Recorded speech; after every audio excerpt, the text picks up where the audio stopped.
নমস্কার, শুভ সন্ধ্যা সকলকে। প্রথম যে ভিডিওটি করেছিলাম, প্রথম ভিডিওতে প্রত্যাশার থেকে অনেকটা বেশি সাপোর্ট পেয়েছি, তার জন্য সবাইকে অসংখ্য ধন্যবাদ। এবং কিছু রিভিউজ, কিছু ফিডব্যাকস পেয়েছি যে কেমন করে করতে হবে, কেমন করা উচিত। তো কিছু কিছু চেঞ্জ, কিছু ইমপ্রুভমেন্ট দেখতে পাবেন আপনারা। কালির রঙটাও চেঞ্জ করেছি। তো আজকে আমাদের আলোচ্য বিষয় হচ্ছে এপিস্টেমোলজি। এপিস্টেমোলজি কথার অর্থ হচ্ছে জ্ঞান মীমাংসা। কোথা থেকে আসলো? এপিস্টেম এবং লজিয়া থেকে। এপিস্টেম কথার অর্থ জ্ঞান, লজিয়া কথার অর্থ বিদ্যা বা তথ্য। কাজেই এপিস্টেমোলজির অর্থ হচ্ছে জ্ঞান বিদ্যা বা জ্ঞান তথ্য। এবার আমরা একদম শুরু থেকে, ফান্ডামেন্টাল বেসিক্স থেকে শুরু করছি।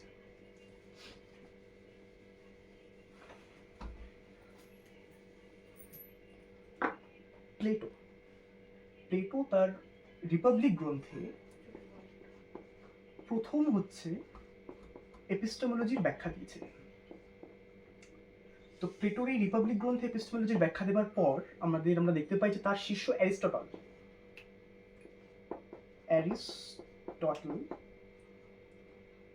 অ্যারিস্টটল হচ্ছে এই এপিস্টেমোলজি নিয়ে ভবিষ্যতে কাজ করেন।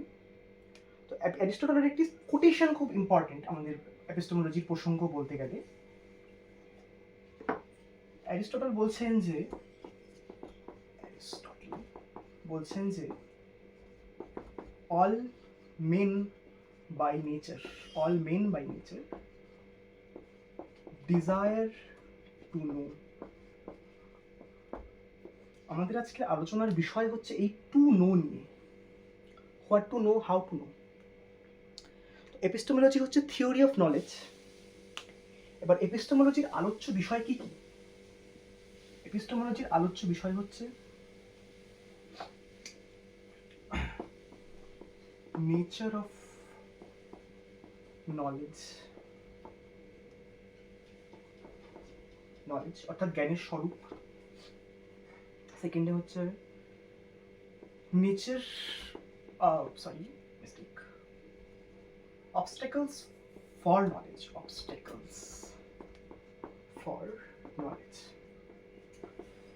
থার্ড হচ্ছে limitations of knowledge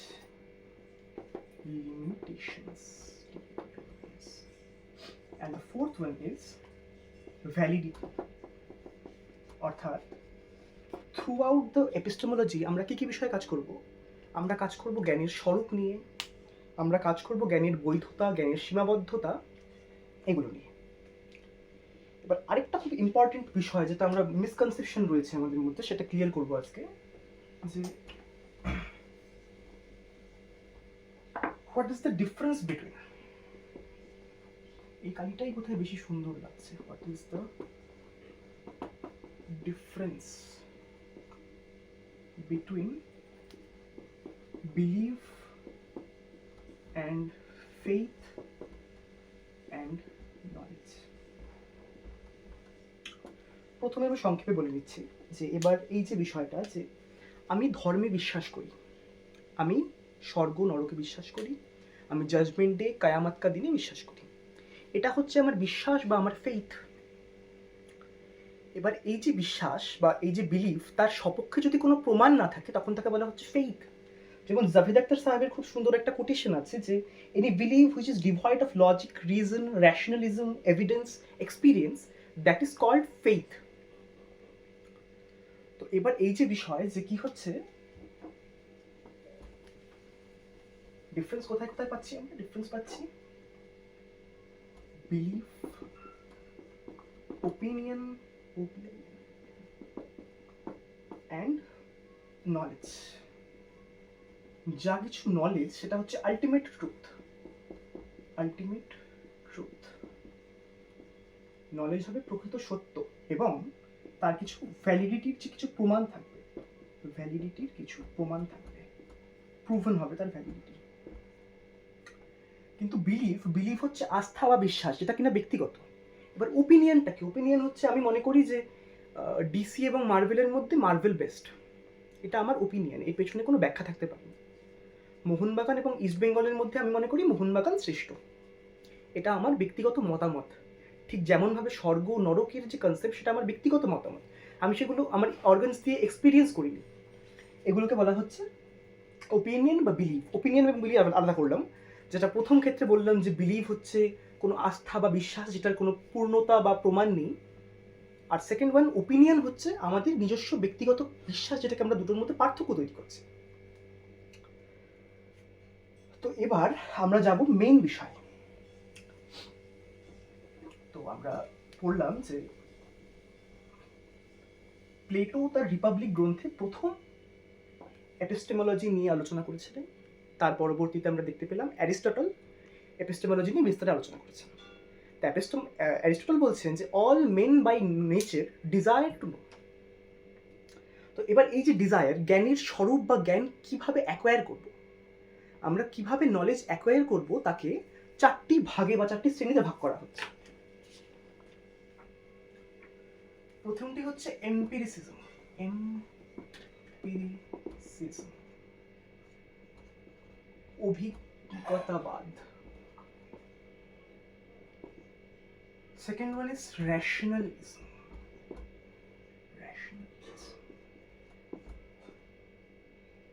তর্কবাদ। Third one is scepticism. সংশয়বাদ। and the fourth one constructivism. এবার এই যে বিষয়ে চারটি ধারা বা চারটি থিওরিজ আমরা পাচ্ছি, চারটি থিওরিজ নিয়ে আমরা বিস্তারে আলোচনা করব। তো প্রথম থিওরি দেন হচ্ছে জন লক তার গ্রন্থে বলেন যে হিউম্যান বিং যখন জন্ম নিচ্ছে তখন তারা হচ্ছে শূন্য স্লেটের মতো। হিউম্যান বিং যখন জন্ম নিচ্ছে তারা হচ্ছে শূন্য স্লেটের মতো, সেটাকে বলা হচ্ছে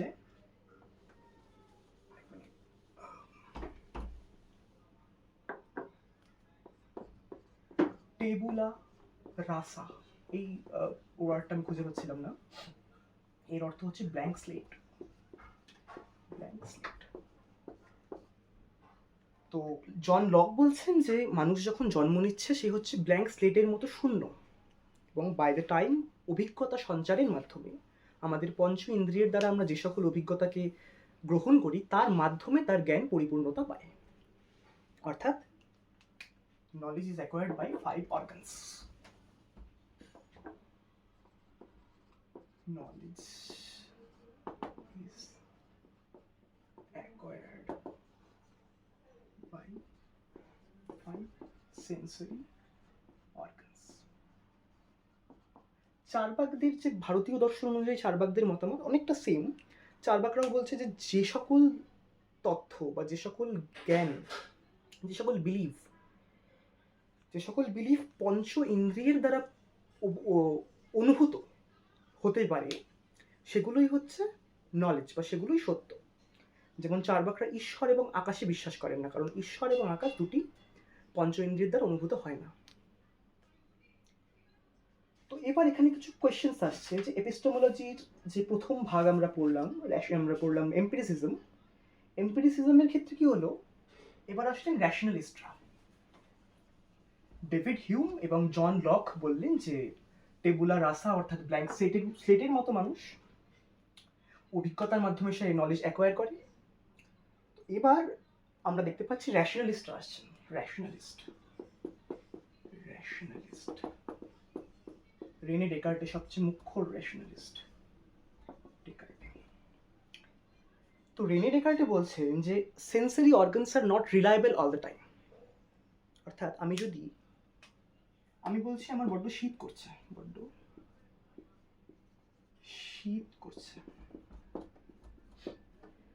আমি যদি মদ্যপান করে মানালিতে যাই আমার শরীর গরম থাকবে, আমার রক্ত গরম থাকবে, আমার শীত অনুভূত হবে না। সেক্ষেত্রে কি হবে, আমার যে এক্সপিরিয়েন্সেস সেটার ভ্যালিডিটি কমে যাচ্ছে। আমরা খালি চোখে কি দেখতে পাচ্ছি যে পৃথিবী সমতল, আমরা দেখতে পাচ্ছি the earth is flat. প্রকৃতার্থে সেটা নয়। তো এবার এই যে আমরা দেখতে পাচ্ছি দ্য আর্থ ইজ ফ্ল্যাট, এটা হচ্ছে পার্সপেক্টিভ। আমাদের যে হিউম্যান সেন্সেস, তার মাধ্যমে আমরা ভুল নলেজ অ্যাকোয়ার করছি, যেটা কি ডেকার্তে বলছেন যে আমরা হিউম্যান সেন্সেস সবসময় রিলায়েবল নয়। আরেকটা উদাহরণ, একটা কথা আছে যে does our senses really influence the perception of entity of reality. তো এখানে যেমন দুটো উদাহরণ দেবো আমি। এক হচ্ছে দিনের বেলা আমরা সব কিছু দেখতে পাই যখন 7টি আলো একসাথে পড়ে এবং যেই বর্ণের কোনো বস্তু সেই বর্ণের আলো প্রতিফলিত হয়। অর্থাৎ এখানে নীল নীল 7টি রং পড়ছে, নীল রং প্রতিফলিত হচ্ছে, তার জন্য নীল দেখতে পাচ্ছি। কালোর ক্ষেত্রে সবগুলো অ্যাবজর্ব হচ্ছে, তাই কালো। রাতের অন্ধকারে যখন নাইট বাল্ব জ্বালিয়ে আমরা কোনো জিনিসকে দেখব, আমরা দেখতে পারবো জিনিসটির রং বদলে গেছে স্বাভাবিক দৃষ্টিতে। অর্থাৎ কি হচ্ছে, আমাদের পার্সপেক্টিভ বদলে যাচ্ছে, আমাদের দৃষ্টিকোণের যে প্যারামিটার্সগুলো সেগুলো বদলে যাচ্ছে। অন দ্য সেম ওয়ে আরেকটা উদাহরণ দিচ্ছি। আমার টিনাইটাস আছে। টিনাইটাস বলতে টিনাইটাস একটা রোগ বা একটা লক্ষণ, যেখানে কি হয় আমরা যখন সাইলেন্স থাকি, সবাই সাইলেন্স শুনতে পায়, সাইলেন্সের কোনো আওয়াজ থাকে না। টিনাইটাসের পেশেন্টরা সাইলেন্সের মধ্যে বিভিন্ন শব্দ শুনতে পান, হোয়াইট নয়েজ কেউ শুনতে পান, ঝি টি ফ্রিকোয়েন্সি সাউন্ড। তো এগুলো হচ্ছে অডিটরি হ্যালুসিনেশন, এগুলো আমার সেন্সেস আমাকে ফিল করাচ্ছে, কিন্তু প্রকৃতার্থে এগুলো নেই। তো আমরা রেনে ডেকার্তের কথায় আসছি যে sensory organs are not always reliable, ঠিক আছে। বা আরেকটা সুন্দর উদাহরণ হচ্ছে যেমন স্নেকস, সাপ হচ্ছে ডাইক্রোম্যাটিক। সাপ শুধুমাত্র সবুজ এবং নীল রং দেখতে পায়, লাল রং দেখতে পায় না। তার ফলে সাপের যে ভিজুয়াল স্পেকট্রামটা সেটা অন্যদের থেকে আলাদা। সাপের পৃথিবীটা অন্যরকম, মানুষের পৃথিবীও সেমভাবে অন্যরকম। তো এবার রেনে দেখার্তে বলছেন যে র্যাশনালিস্টরা বলছেন যে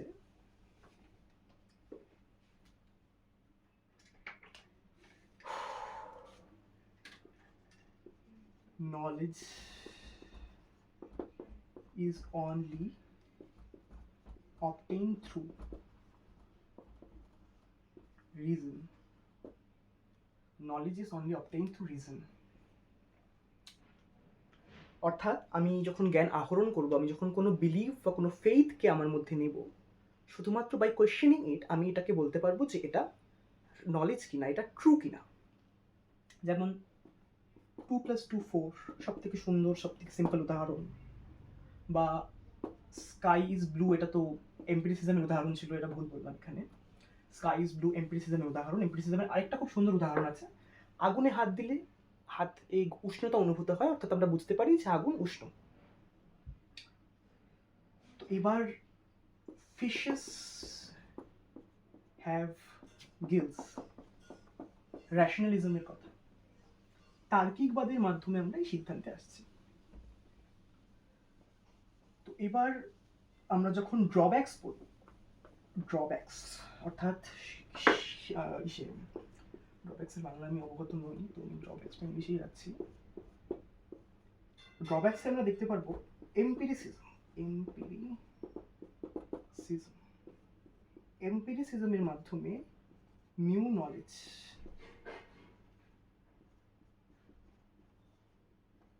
অ্যাকোয়ার করা সম্ভব, কিন্তু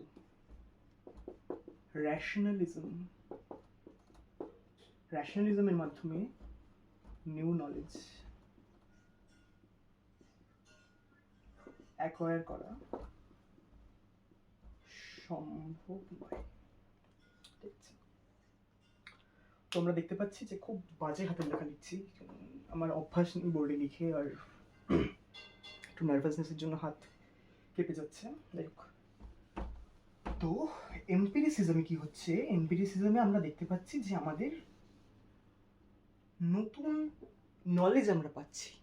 আগুন গরম, আকাশ নীল, জল ঠান্ডা বা জল গরম, জলের কোনো বর্ণ নেই, এবং এগুলো আমরা সেন্সেস দিয়ে, অর্গানস দিয়ে ফিল করতে পারছি। অন দ্য আদার হ্যান্ড, র্যাশনালিজমে কোনো নতুন তথ্যের উদ্বেগ হচ্ছে না, কোনো নতুন তথ্যের উদ্ভব হচ্ছে না।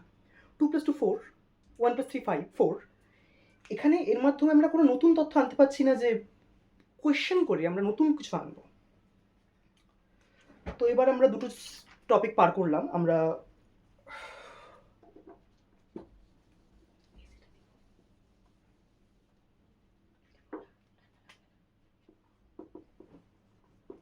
এম্পিরিসিজম আর রেশনালিজম পার করলাম। এরপরে আমরা দেখব হচ্ছে স্কেপটিজম। স্কেপটিজমের ফান্ডামেন্টাল টপিক হচ্ছে সংশয়বাদ। স্কেপটিজমের ফান্ডামেন্টাল বিষয় হচ্ছে সংশয়বাদ, অর্থাৎ সমস্ত কিছুর প্রতি সংশয় পোষণ করা।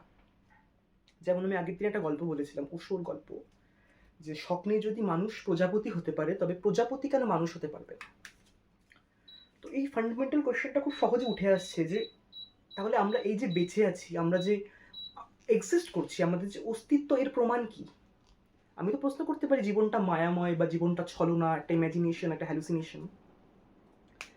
তাহলে এর প্রমাণ কি যে জীবনটা এক্সিস্ট করছে? তো রেনে দেকার্তে বলছেন যে I think therefore I am, I think therefore, সবচেয়ে সুন্দর কথা, অল ওভার ফিলোসফির সবচেয়ে সুন্দর কথা যে আমি ভাবি বলে আমি, আমার অস্তিত্ব আছে। ভাবনা জীবের একমাত্র প্রধান লক্ষণ এবং বৈশিষ্ট্য। তো এই সংশয়বাদের মাধ্যমে কোশ্চেন করা হতো। যেমন আগে প্রাচীনকালে বাইবেলে লেখা ছিল যে কি হচ্ছে, সূর্য পৃথিবীর চারদিকে ঘুরছে, সমস্ত গ্রহ নক্ষত্র পৃথিবীর চারদিকে ঘুরছে, পৃথিবী সমস্ত কিছু সেন্টারে। তো এবার এই যে প্রসঙ্গ, এই প্রসঙ্গে কোয়েশ্চেন আসতো যে না, বাকি গ্রহগুলো আমরা দেখতে পাচ্ছি স্যাটেলাইট পাঠিয়ে যে বাকি গ্রহগুলো সূর্যের চারপাশে ঘুরছে, তার মানে তো পৃথিবীরও ঘোরা উচিত। এই যে তথ্য, এটা হচ্ছে স্কেপটিজমের প্রশ্ন, সংশয়বাদীর প্রসঙ্গ। এবার এটি সংশয়বাদ। এবার আমরা আসবো কনস্ট্রাকটিভিজমে।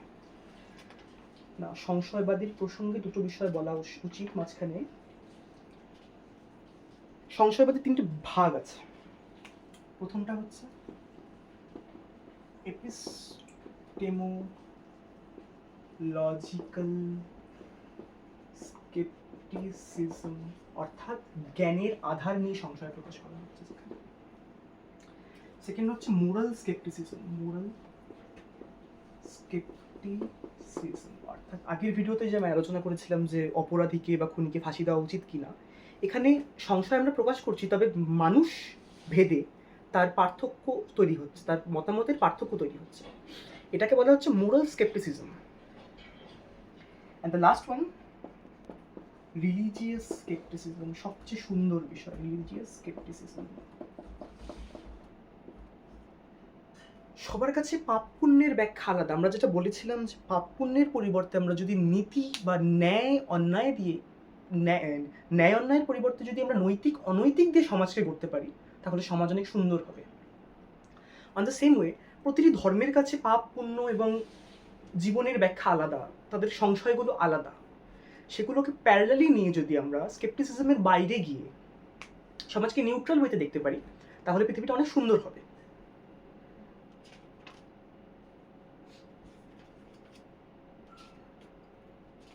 এবার আমরা আরেকটা ছোট্ট বিষয় নিয়ে আলোচনা করব। আমরা আলোচনা করব নলেজ কত ধরনের হয়।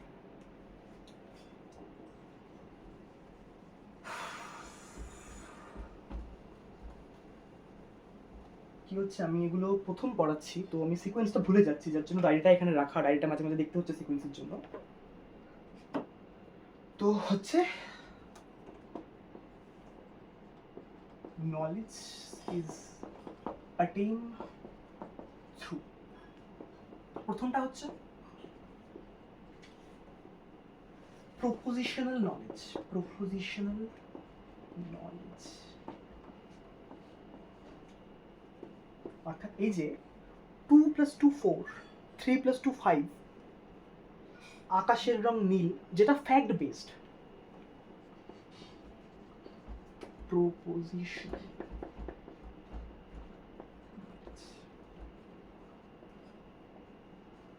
যেটা কিনা fact based,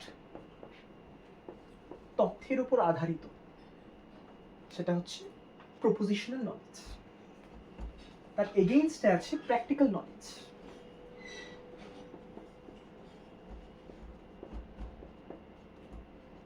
practical knowledge,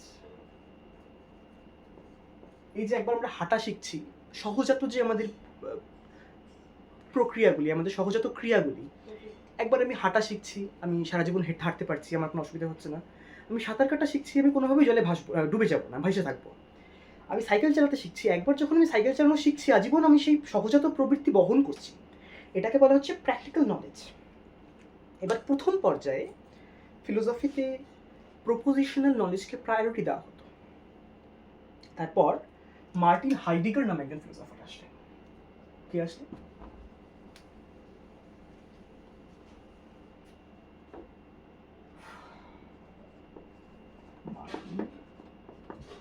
Heidegger.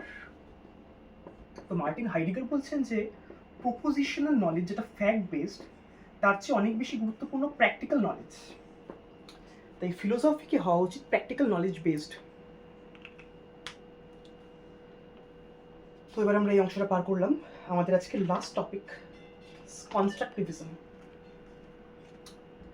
আগের দিন আলোচনা করেছিলাম ইমানুয়েল কান্ট, একজন এপিস্টেমোলজির দার্শনিক। তিনি মেটাফিজিক্স নিয়ে কিছু মতামত দিয়েছিলেন তার অস্তিত্ব নিয়ে। তো আজকে ইমানুয়েল কান্টের একটা মেইন ফিলোসফিক্যাল অ্যাসপেক্ট আমরা আলোচনা করব। Immanuel Kant. হাতের লেখা দেখে মনে হচ্ছে যে ওই আরশোলাকে ছেড়ে দেওয়া হয়েছে, ওরকম। যাই হোক, হাতের লেখাটা ইগনোর করব। তো ইমানুয়েল কান্ট বলছেন যে human experience plus culture plus society equal to true knowledge.